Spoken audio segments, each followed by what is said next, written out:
한 50년 동안 살면서 새삼스럽게 깨달은 것이 있다면 사람은 약하다는 것입니다.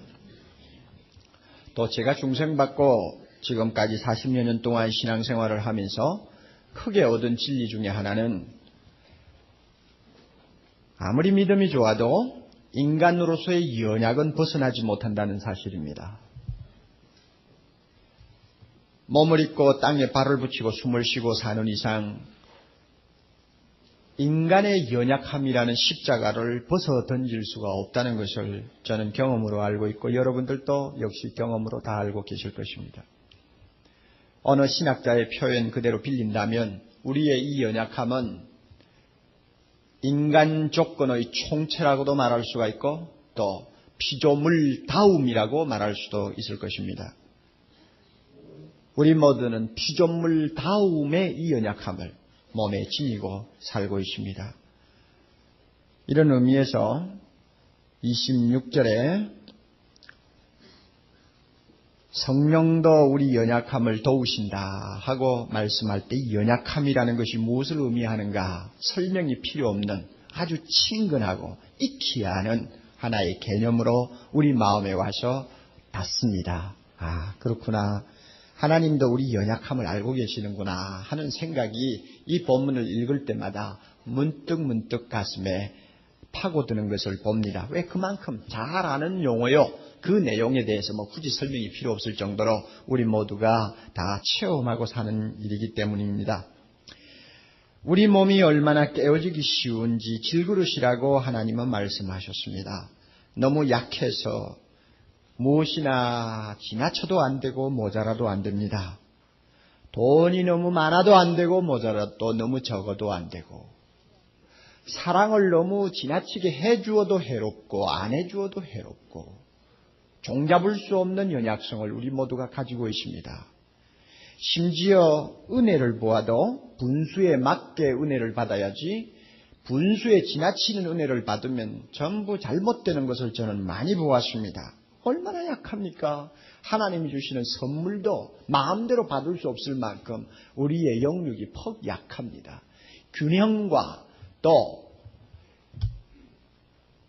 중용이라는 것을 지키기가 너무 힘들어서 이리 기우뚱 저리 기우뚱 하는 것이 우리의 연약함의 모습이라고 말할 수 있습니다. 이런 연약은 아담이 범한 원죄로 인해서 유전된 타락의 결과라고 생각합니다.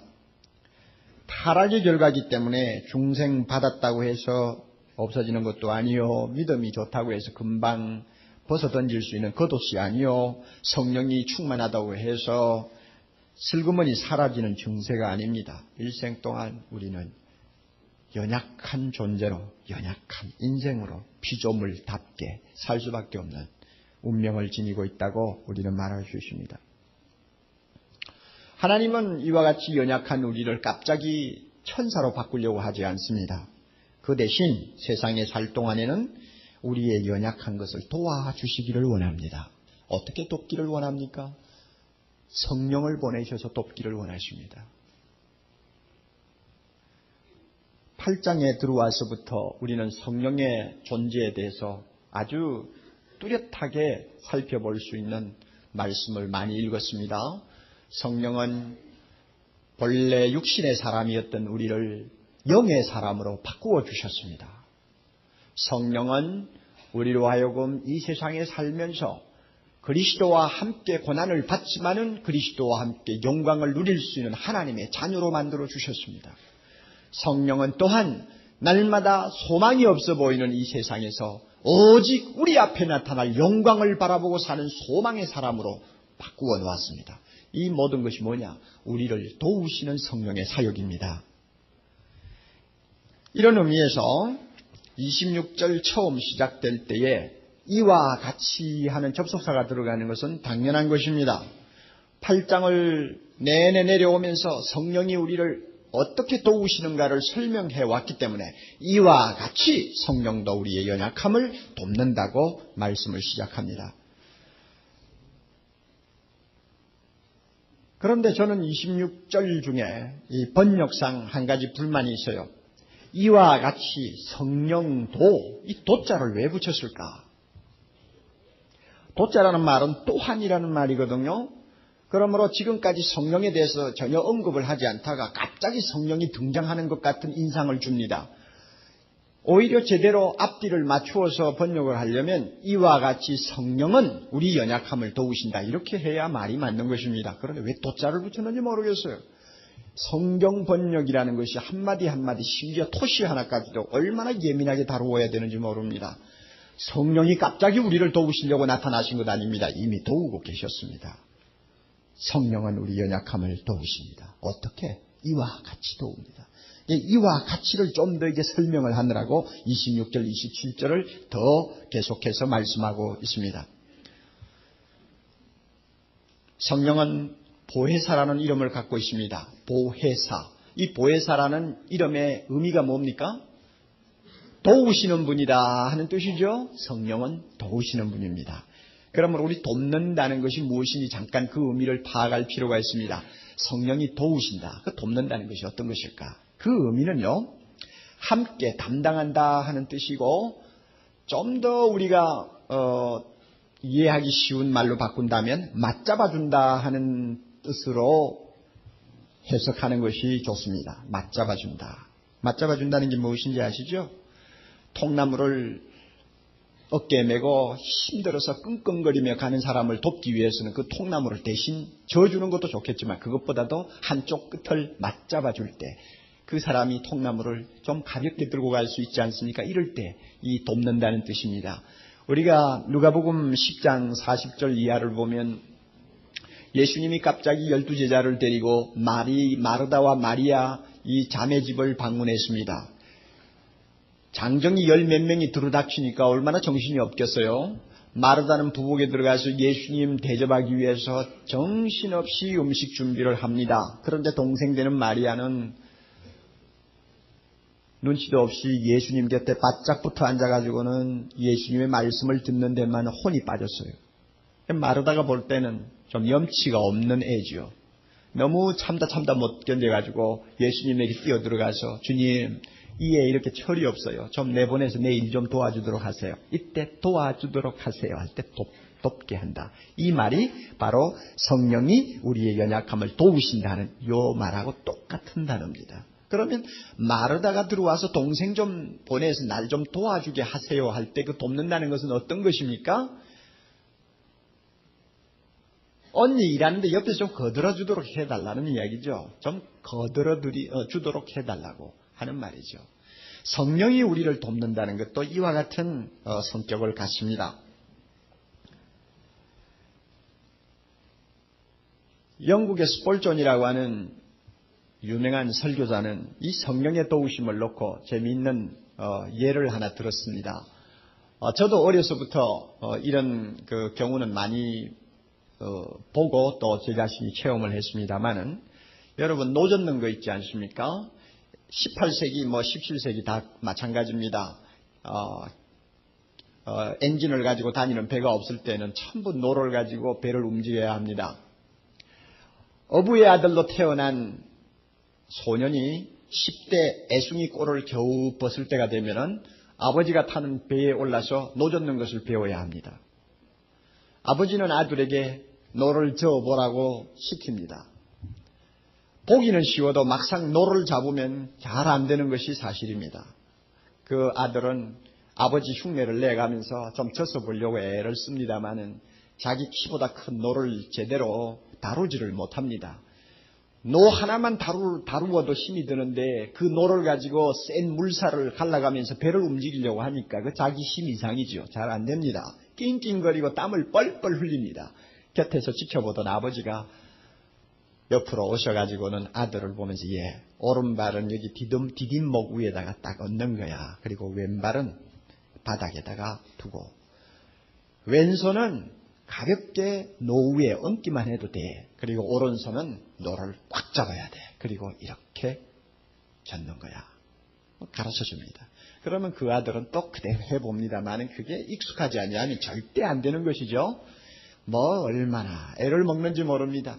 보다 못해 아버지가 씩 웃으면서 일어나가지고는 아들 뒤에 와서는 아들 등에 자기 몸을 딱 붙여가지고는 손을 내밀어서 아들의 오른손 위에 믿음직한 아버지가 아버지의 오른손을 얹고 아들의 왼손 위에 아버지의 왼손을 얹고는 노를 저어줍니다.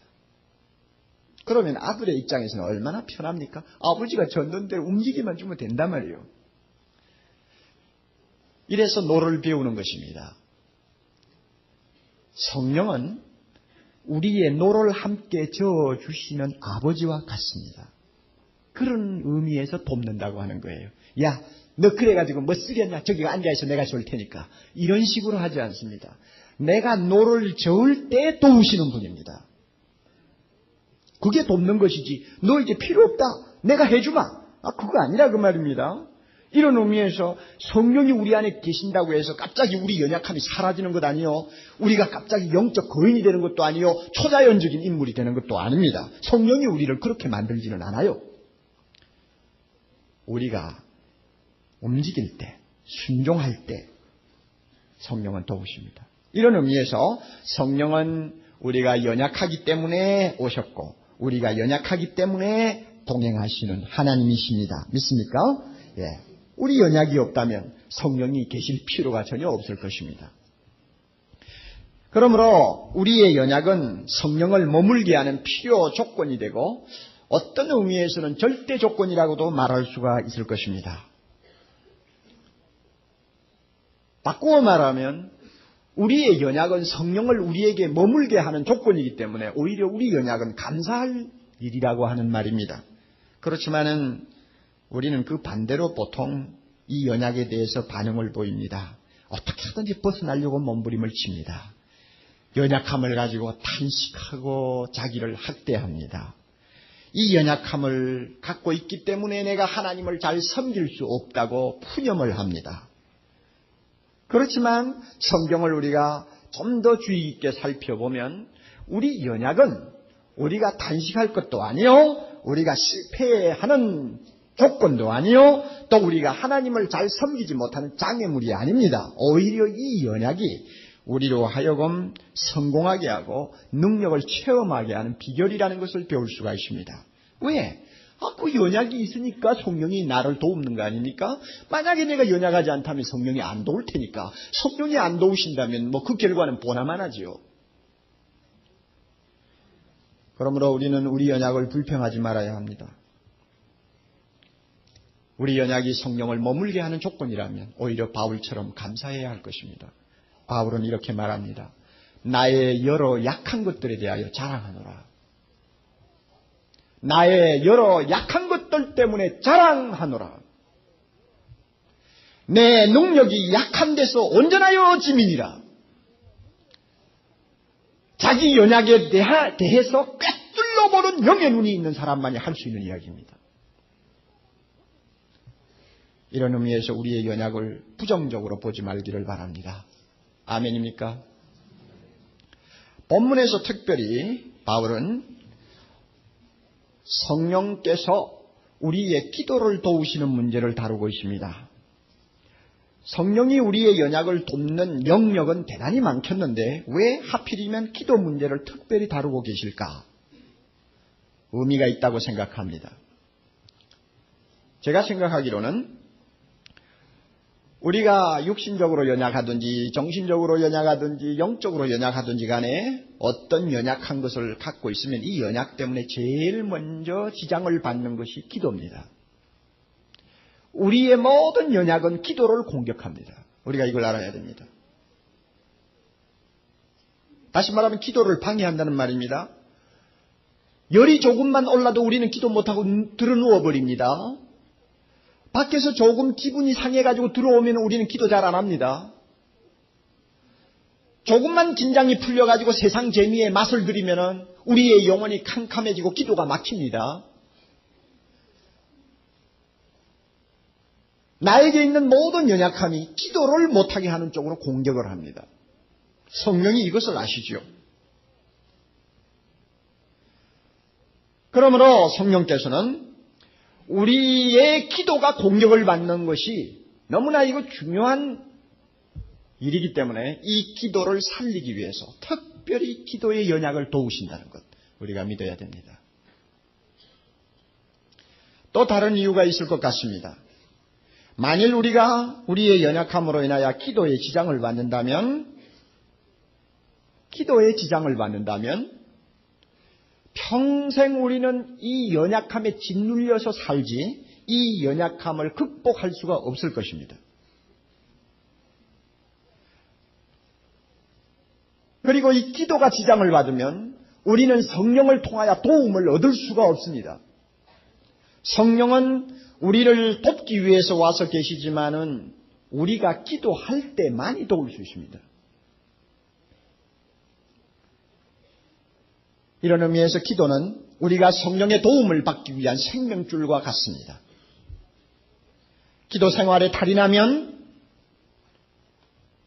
결국 우리의 연약함에 희생물이 되고 말 것이요 우리의 신앙생활은 파산할 수도 있습니다.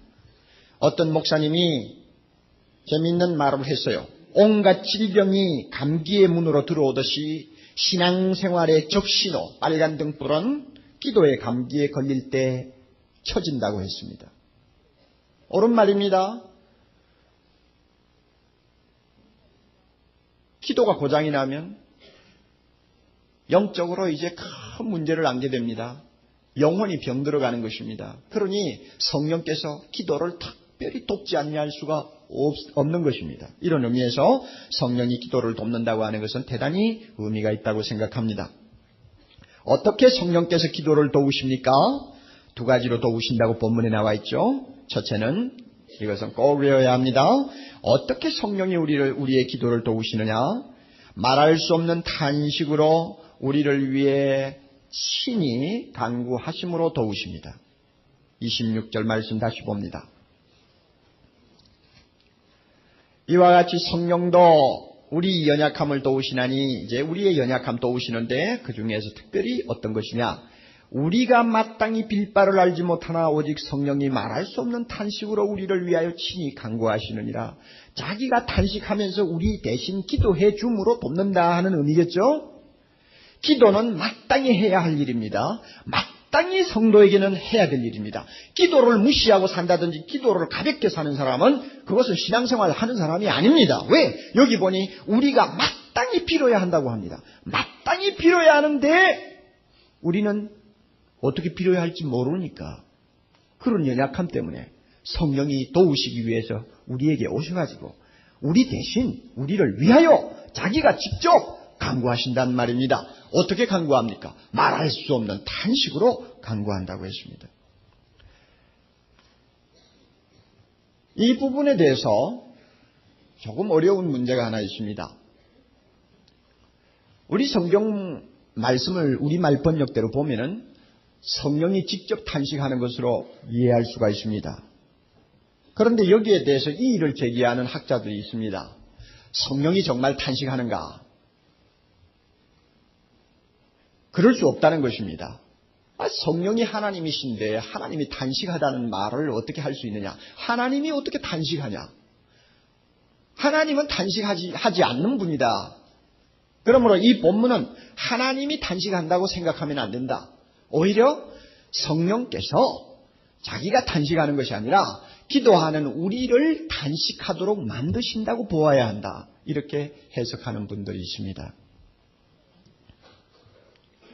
그 반면에 글자 그대로 보시는 분들이 있어요. 이것은 성령이 우리를 탄식하게 만든다는 말이 아니고 자기가 직접 탄식한다는 말이다. 성령이 왜 탄식 못하냐? 성경에 보면 성령이 우리 안에 계시면서 우리 때문에 근심도 하시고 어떤 때는 시기까지 하신다고 하는데 야고보 4장 5절 시기까지 하신다고 하는데 왜 탄식을 못하느냐 말이야. 이것은 성령 자기가 탄식하는 것을 말한다. 이렇게 해석을 하는 분들도 있습니다. 어느 쪽의 해석이 옳은가를 가지고 시간을 보낼 필요는 없다고 생각합니다. 왜 그런가 하면은 성령이 우리를 도우시는 방법은 그 자체가 신비스러운 영역입니다. 너무 신비스러운 영역이라 우리가 우리 손으로 그 베일을 벗겨놓고 들여다볼 수가 없습니다. 솔직히 말하면 우리는 영적으로 한계선을 갖고 있기 때문에 성령이 어떤 형식으로 탄식을 하시는지 꼬집어서 이렇다 하고 말하기가 대단히 어렵습니다. 그렇기 때문에 1차적으로는 성령이 직접 탄식한다는 본문의 내용을 그대로 받아야 되고 2차적으로는 성령이 우리를 통해서 탄식하신다. 다시 말하면 우리가 탄식하도록 도우신다는 의미로 받아도 됩니다. 두 개를 다 받아서 우리가 검토하는 것이 오히려 더 건전한 방법이라고 생각을 합니다. 성령은 탄식하실 때 말할 수 없는 탄식을 한다고 그랬죠. 이 말할 수 없는 이라는 뜻이 무슨 뜻이에요? 말로서는 표현할 수 없는 탄식이라는 말이니까 가장 농도가 짙은 탄식을 말하죠. 또 다른 의미가 들어있습니다. 우리가 알아들을 수 없는 탄식이라는 의미도 있습니다. 신비스러운 탄식이라는 말이겠죠. 이런 의미에서 성령은 직접 탄식한다고 저는 믿습니다. 성령은 직접 탄식하십니다. 우리 안에 계시면서 근심도 하시는데 탄식 안 하겠어요? 그리고 성령이 우리 안에 계시지 않습니까? 믿습니까, 여러분? 성령이 우리 안에 계시지 않습니까? 우리 몸에 계시는데, 우리 마음에 계시는데, 마음에 계시는 성령이 탄식 안 하고 날마다 웃고 계신다고 생각하세요? 날마다 우리 마음을 들여다보시고 계시는데, 탄식 안 하겠어요? 저는 탄식한다고 믿습니다. 우리가 기도하는 꼴을 보고 성령이 가슴 안 칠 것 같습니까? 예? 한번 생각해 보세요. 마음에도 없는 기도하고 일어날 때가 얼마나 많습니까? 그때마다 성령은 뭐 하실 것 같아요? 아이고 나 죽겠네. 안 하겠어요 우리 속에서? 예? 안 하겠어요 진짜? 여러분 기도하는 거 가만히 한번 돌이켜 보세요. 형식으로 때우고 끝나는 기도를 볼 때마다 성령께서 어찌 탄식하지 않겠습니까? 죄를 숨겨놓고 청산유수로 읊어내려가는 그 기도하는 모습, 그 꼴을 보고 성령이 탄식 안 하겠어요? 가장 중요한 것이 기도인데 이 기도를 덜 중요한 것 때문에 희생해버리고 하루 해를 넘기는 우리 꼴을 보고 성령이 탄식하지 않겠느냐 그 말입니다. 오늘 이 자리에 성령이 계십니다. 믿습니까? 이 자리에 성령이 계십니다. 그런데 설교 들으면서 꾸벅꾸벅 졸고 있는 거 보고 성령이 춤추겠어요? 탄식하시겠어요? 한번 생각을 해보라고. 주보지 내놓고 목사 얼굴 그리고 있는 사람 보고 성령이 탄식하겠어요? 즐거워하겠어요? 한번 생각해보라고요. 저 비디오실에 앉아 계셔서 텔레비 보면서 여러분 은혜를 받는 분들이 대부분입니다만 그 가운데서는 그저 빨리 시간이 안 가나 하고 시계만 자꾸 쳐다보고 있는 사람을 보고 성령께서 얘야 왜 자꾸 시계만 보냐 탄식 안 하겠습니까? 탄식하죠. 저는 성령이 탄식할 수밖에 없다고 생각합니다. 기도에 대해서 우리는 너무나 많은 연약함을 가지고 있기 때문에 성령은 우리의 연약함을 도우시기 위해서 그 연약함을 스스로 짊어지시고 탄식하고 계십니다. 믿습니까? 네, 탄식하고 계세요. 이 탄식하시는 성령이 우리 곁을 떠나지 않고 계심을 감사해야 합니다. 이분의 탄식이 없다면 우리는 더 비참해지고 우리의 기도는 마치 저 공중에 날아 올라가다가 힘이 없이 떨어지는 화살처럼 하나님의 존전에까지 이르지 못하고 다 중간에서 다 떨어지고 말았을 거예요. 성령의 이 탄식이 있기 때문에 못난 기도지만은 마음이 담겨있지 않는 기도지만 어떤 때는 형식적인 기도에 지나지 않는 기도지만 하나님의 보좌까지 올라가는 것입니다. 할렐루야! 이 탄식이 있음을 감사해야 합니다.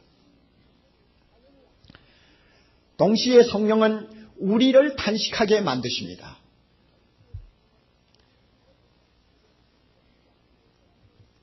우리는 이미 피조물과 함께 속으로 탄식하고 이 세상을 살고 있다는 것을 23절에서 보았습니다. 그리스도와 함께 누릴 영광을 내다보고 그 영광이 어서 빨리 오기를 사모하며 기다리면서 탄식하고 있다고 했습니다. 이 탄식도 성령이 우리를 탄식하게 할 때 나오는 탄식입니다. 마찬가지로 기도할 때도 성령은 우리를 탄식하게 만듭니다. 자기가 탄식하니까 그 탄식이 우리에게 그대로 전달되는 것이요. 성령의 탄식을 우리가 아는 이상 우리의 기도가 탄식의 기도가 될 수밖에 없는 것입니다. 내가 너무나 탄식하지 아니하면 안 될 많은 약함을 지고 하나님의 존전 앞에 나가기 때문에 탄식으로 부르짖지 아니하면 기도할 수 없을 때가 얼마나 많이 있는지 모릅니다. 그러니 성령은 우리를 탄식하게 합니다. 저의 경험으로 보면 기도의 약 80%는 단식의 기도가 아닌가 그렇게 생각을 합니다. 가끔은 찬송하는 기도도 있죠. 가끔은 너무 좋아가지고 막 웃으면서 이렇게 기도할 때도 있죠. 여러분 있죠? 너무 좋아서. 그리고 어떤 때는 춤도 추면서 기도하죠. 참 그런 기도가 있지만 그러나 그런 기도는 그렇게 흔하지를 않습니다. 왜? 우리에게는 약함이라는 것이 있기 때문에 기도에 어려움을 많이 당하거든요. 따라서 이 약함 때문에 단식이 더 많습니다. 성령은 이 단식을 우리에게 줍니다. 이것은 본능적인 단식이 아닙니다. 자연인의 단식도 아닙니다. 성령이 단식하는 영을 주실 때만이 단식하는 기도입니다. 단식은 위선과 거리가 멉니다. 단식은 입술에서 나오는 것이 아니라 마음에서 나오는 것입니다. 성령만이 진지한 기도의 단식을 가능하게 합니다. 이사야 38장 14절 히스기야의 단식은 성령의 단식이었습니다. 나는 제비같이 핫같이 지적이며 비둘기같이 슬피 울며 나의 눈이 쇠하도록 악마가 나이다 하면서 부르짖은 그 단식의 기도, 이런 것은 성령이 단식하게 할 때만이 할 수 있는 것입니다. 대부분의 기도는 단식의 기도입니다. 여러분 기도 많이 하는 사람들의 얼굴을 찬찬히 한번 보신 일이 있어요? 특별히 우리 남편 되시는 분들 주일날 아침이나 회사 안 나갈 때는 늦잠 자고 일어나지 않습니까? 그리고는 거실로 나와보면 아내가 먼저 일어나가지고 거실에서 열심히 기도하고 있는 모습을 가끔 아마 볼 수 있을 것입니다. 그때 그 기도하는 얼굴 표정을 가만히 한번 보신 일이 있어요? 어떤 표정입니까? 잔뜩 찡그려가지고 하는 기도죠. 그래서 표정을 잔뜩 찡그려서, 그래서 주름살 투성이입니다. 주름살 투성이요. 저의 그 서재에 붙어 있는 사진이 하나 있는데, 여러분들이 언젠가 우리 집에서 보신 사진입니다. 우리 교회 유치부에 있는 애꼬들, 예수님의 꼬마들 몇 명이 나란히 앉아서 기도하는 사진입니다. 너무 좋아서 제가 크게 확대를 해가지고 걸어놨는데, 그 사진을 가만히 보면요, 한때 6명이 앉아서 무릎을 꿇고 기도하는데 한 놈 빼놓고는 나머지 애들은 전부 어떤 인상을 갖고 기도하는지 압니까? 그냥 오만상을 찡그려가지고 이래가지고 기도하며, 이게 기도하는 오리지널 폼이고 표정입니다. 그 애들 보고 그렇게 하라고 가르친 거 아니에요. 하나님 앞에 기도한다고 하면은 이거 오만상이 찌그러지게 돼 있어요, 이거. 제가 들으니까 웃을 때는 우리 안면 근육이 17개의 근육이 움직이고 찡그리면은 43개가 움직인다고 그래요. 그러면 기도할 때 찡그리니까 오만상 근육이 다 움직이는 거예요. 그러니 하루에 1시간 기도하는 분, 2시간 기도하는 분, 그거 토탈 잡으면 일주일에 적어도 10시간 이상을 기도하는 분을 한번 생각해 보세요. 오만상을 찡그리고 탄식하면서 기도하니까 자연히 기도 많이 하는 사람 얼굴 보면 주름살이 좀 많고, 그리고 약간 우는 상이고요. 그럴 수밖에 없죠. 왜 그렇습니까? 우리의 기도는 단식을 통해서 하나님께 올리지 아니하면 그 기도가 하나님이 들으실 만한 기도가 안 될 때가 참 많이 있습니다. 그래서 단식하는 기도를 하다 보니 얼굴은 주름살이 생기고 얼굴은 우는 얼굴이 되고 하나님 앞에 매달리다가 보니 어떤 때는 부르짖는 소리가 나오게 되는 것입니다. 이거 정상입니다. 여러분, 우리의 기도를 진실되게 하시는 성령의 탄식을 들으면서 함께 탄식하는 자가 되기를 바랍니다. 유창하게 말을 하려고 하지 말고 탄식에다가 마음의 진실을 담아야 합니다. 탄식할 수 없는 우리를 탄식하게 하시는 성령이 내 곁에 계시고 내 마음에 계시고 기도할 때마다 함께 하신다는 거 잊어버리면 안 됩니다.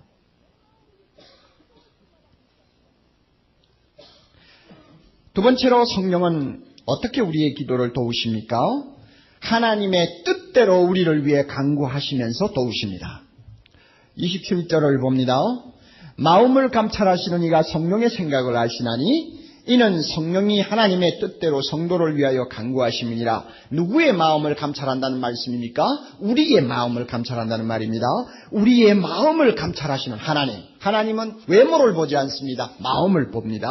마음을 보는데 우리의 마음은 어두워서 하나님의 뜻대로 기도를 잘 못합니다. 왜? 하나님의 뜻이 무엇인가를 잘 분별을 못할 때가 너무 많으니까. 하나님의 뜻이 무엇인지, 하나님의 뜻이 어디 있는지를 잘 몰라가지고 우왕좌왕하는 기도를 가끔 하니까. 이렇게 기도의 약함을 지고 허덕이는 우리를 도우시기 위해서 성령은 뭘 하시느냐? 우리 대신 하나님의 뜻에 맞는 기도를 해주신다는 것입니다. 할렐루야! 네.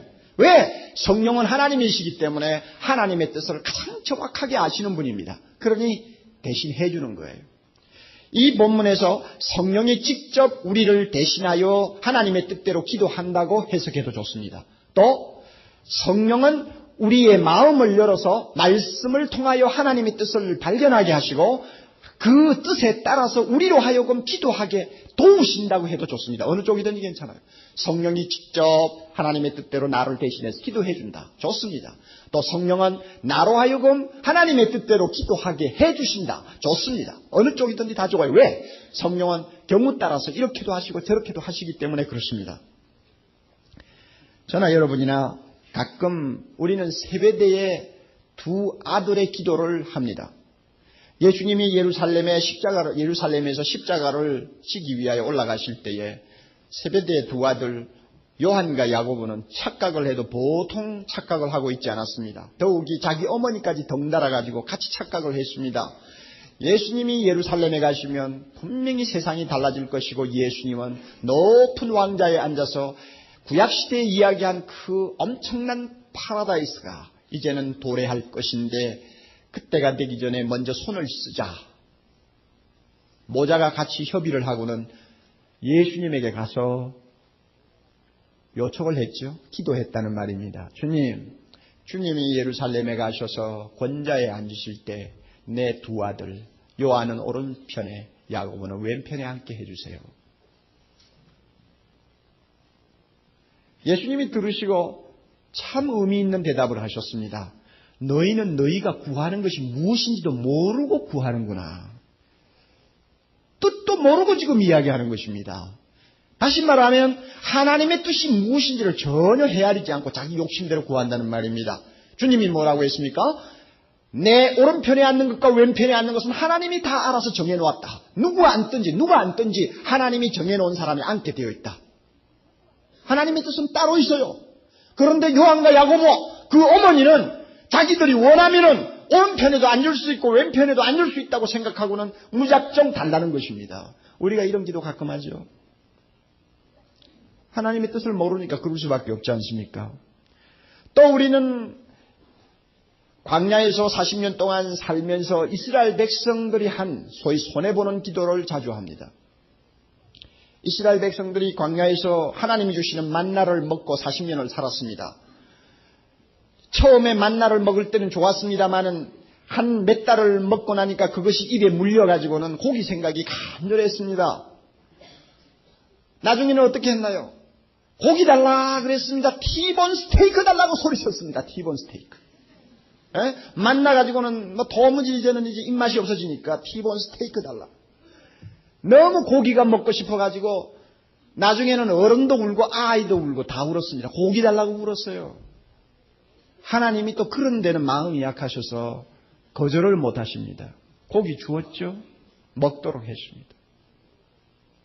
그러나 시편 106편 15절 보면 참 중요한 말씀이 나옵니다. 여호와께서 저희의 요구한 것을 주셨을지라도 그 영혼을 파리하게 하셨도다. 그 영혼을 파리하게 하셨도다. 시편 106편 15절 무슨 뜻입니까? 티본 스테이크 달라고 소리치며 울며 아우성을 치는 백성들을 하나님께서 참 불쌍히 여기셔서 달라는 대로 주었어요. 메추라기를 보내서 그냥 입에서 고기 냄새가 나도록 먹였습니다. 그러나 그 대신 어떤 손해를 이스라엘 백성이 보았습니까? 자기들의 영혼이 형편없이 손해를 봤습니다. 그래서 그들의 영혼이 파리하게 되었다고 했습니다. 우리가 이런 기도 가끔 하죠. 하나님의 뜻을 잘 모르기 때문에 내 뜻대로 기도하다가 보면 하도 새벽이고 저녁이고 나와서 달라고 요청을 하니까 하나님이 주시기는 합니다만 그거 받았기 때문에 내 영혼이 병들어갈 때가 얼마나 많이 있습니까? 그렇지 않습니까, 여러분? 이런 기도 자주 한단 말이에요. 왜? 하나님의 뜻을 잘 모르니까. 특별히 우리가 아주 어려운 재난을 만난다든지 또 불행한 사고를 당한다든지 또 이것인가 저것인가 몰라가지고 아주 숨가쁘게 어떤 결단을 해야 되는 어려움에 봉착하면 하나님의 뜻이 무엇인지를 잘 몰라가지고 초조해지고 헤맬 때가 참 많이 있습니다. 저도 그렇고 여러분도 그렇습니다. 어떻게 기도해야 될지도 모르고 무엇을 달라고 해야 될지도 모르고 우리의 내다볼 수 있는 영적인 수평선은 한계가 되어 있기 때문에 한정되어 있기 때문에 참 하나님의 뜻을 그럴 경우에는 찾기가 어렵습니다. 하나님의 뜻을 찾기가 어렵기 때문에 고대 철학자들은 가끔 이런 말을 했습니다. 너 하나님의 마음에 드는 기도하기가 보통 어려운 거 아니야. 그러니까 제일 좋은 방법은 아예 기도하지 않는 것이 상책이다 하는 이상한 말까지 했어요. 그만큼 우리가 특별히 어려운 상황에 빠지면 정말 하나님의 뜻을 찾기가 어렵습니다. 제가 병이 들어가지고 일을 손에서 놓게 되고 앞으로 어떻게 될지 잘 모르는 우울한 나날을 1년 동안 보내면서 제가 당해보니까 어려운 상황에서 하나님의 뜻을 찾는다는 것이 정말 힘들구나 하는 것을 제가 직접 체험을 했습니다. 병든 사람의 기도는 빤하지 않습니까? 하나님 앞에 새벽이고 저녁이고 엎드려가 주여 고쳐주옵소서. 고쳐주옵소서. 고쳐주시면 하나님께 영광을 돌리겠나이다. 고쳐주시면 내 몸을 더 아름답게 헌신하겠나이다. 뭐 별소리 다 하죠. 고쳐주옵소서. 그렇게 고쳐주옵소서 하고 기도하다가 갑자기 무슨 생각이 드느냐. 야, 욕심도 많지. 너 30대 40대 일하다가 하나님이 불러서 간 목사들이 얼마나 많은지 아니? 너보다도 훨씬 유능하고 건강한 사람도 하나님이 불러서 가면 가더라. 너 그만큼 일했으면 됐지. 무슨 어린애처럼 고쳐주옵소서 하고 야단이야. 기도하다가 갑자기 그런 생각이 듭니다. 들면은 기도가 안 돼요. 야, 그렇지. 내가 너무 욕심이 많구나. 하나님이 이런 기도 안 좋아하실지 모르는데. 그러면은 이제 우왕좌왕합니다. 그러나 성경을 보면 무조건 문을 두드리라고 했지 않나. 병들면은 장로들을 불러서 기도하고 믿음의 기도는 병든 자를 일으킨다고 했지 않느냐. 구하면 주신다고 했는데 또 이 말씀 보니까 기도하는 것이 정상일 것 같아요. 그래서 열심히 더 기도합니다. 고쳐주옵소서 고쳐주옵소서 기도하는데 또 어떤 생각이 듭니까? 너무 내 뜻대로만 기도하는 것 같다. 하나님의 뜻이 무엇일까? 또 이렇게 생각이 돌아갑니다. 그러면 또 기도가 안 돼요. 잘 모르거든요. 하나님의 뜻이 무엇인지, 옥 목사가 불러가시는 것이 뜻인지, 남겨놓는 것이 뜻인지 도무지 모르니까. 그러면 결국은 이런 기도를 합니다. 하나님 뜻대로 하옵소서. 자, 그렇게 또 기도하고 나면 그 다음에 불안합니다. 하나님의 뜻이 무엇인지 모르니까.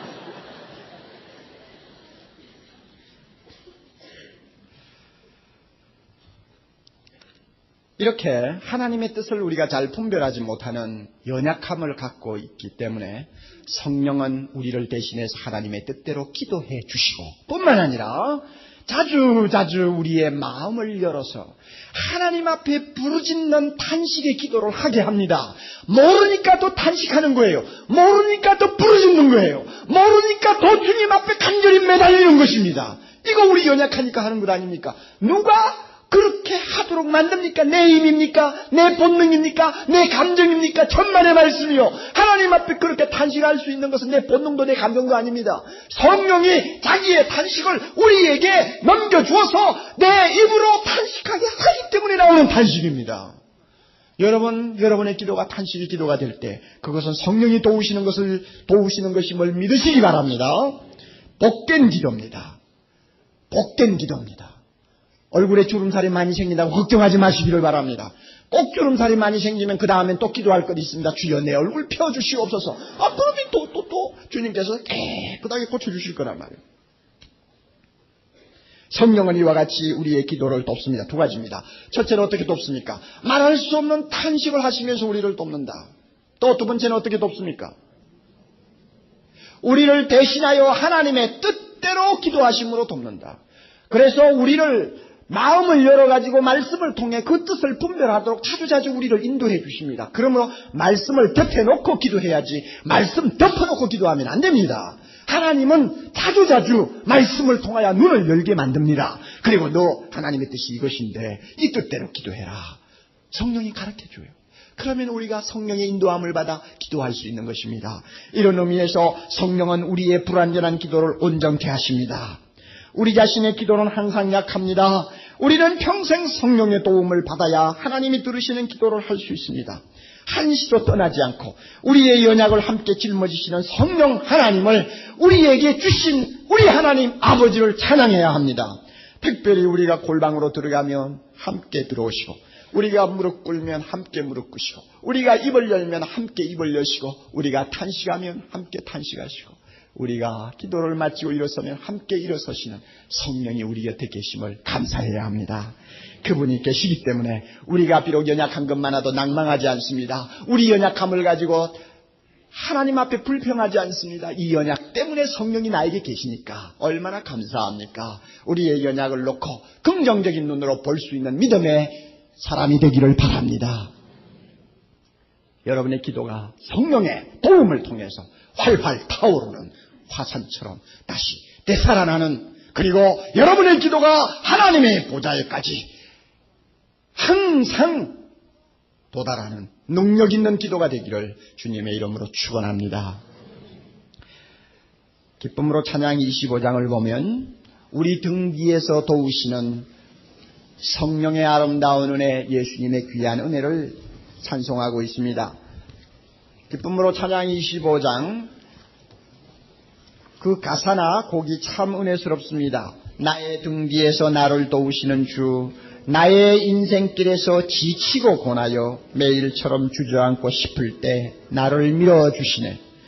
나의 등 뒤에서 나를 도우시는 주, 평안히 길을 갈 땐 보이지 않아도 지치고 고나여 넘어질 때면 다가와 손 내미시네.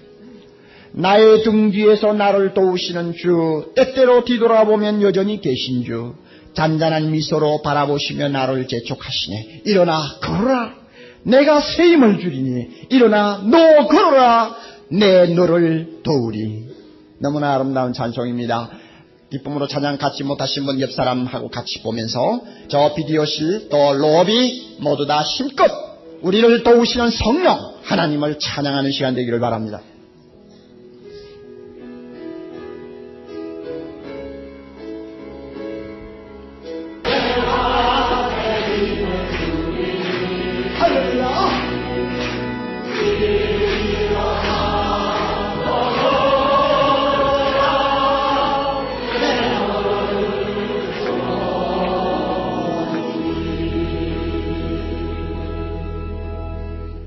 할렐루야. 네, 다 같이 기도하십시오. 우리가 연약하기 때문에 몸소 오셔서 우리를 떠나지 아니하시는 성령이시여 얼마나 감사한지요. 우리는 자주 나의 연약함 때문에 탄식하고 답답해하고 나 자신을 괴롭힐 때가 있습니다마는 이 연약함이 오히려 성령이 나와 함께 하시도록 만드는 귀한 축복의 끈이 된 것을 감사하옵나이다. 아버지, 특별히 사랑하는 이 형제들 자매들 가운데서 기도의 연약함이 너무 무거워서 그것 때문에 짓눌려 하루하루를 살면서 우리 하나님 앞에 나가지 못하는 자들이 있으면 성령이여 도와주시기를 바랍니다. 주님의 탄식으로 도와주옵소서. 하나님이여, 하나님의 뜻을 잘 몰라서 우왕좌왕할 때마다 우리가 주님의 뜻대로 기도할 수 있도록 도와주옵소서. 그리하여 우리의 모든 기도가 매일매일 하나님 앞에 향기로운 제물로 올려지게 하시고, 기도하는 자는 결코 망하지 아니하며, 기도하는 자는 결코 실패하지 아니하며, 기도하는 자는 실패하다가도 일어나며, 기도하는 자는 반드시 승리한다는 것을 우리가 삶을 통해 분명히 증거하는 하나님의 자녀 되게 하옵소서. 성령이 계시지 않는다면 우리는 망할 것입니다. 성령이 계시지 아니한다면 우리의 기도는 모두 다 무용지물이 될 것입니다마는 성령이 계시기 때문에 우리의 기도는 살아납니다. 우리는 오늘도 하나님을 향하여 탄식할 수 있사오며 하나님의 뜻대로 기도할 수 있습니다. 아름다운 이 축복을 주신 아버지를 찬양합니다. 성령을 모시고 살게 하심을 감사합니다. 성령이 동행하심을 감사합니다. 세상 끝날까지 이 성령 떠나지 아니하심을 감사합니다. 모든 말씀 예수님 이름으로 기도하옵나이다.